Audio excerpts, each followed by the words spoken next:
In this video, I'll walk you through the insurance report on how it works.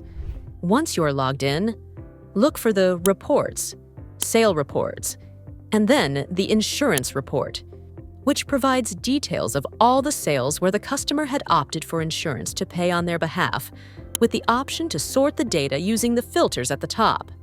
The report shows the invoice date, invoice number, insurer name, insuree name, and the last 4 digits of the insuree registration number, amount, VAT, discount, and net after discount.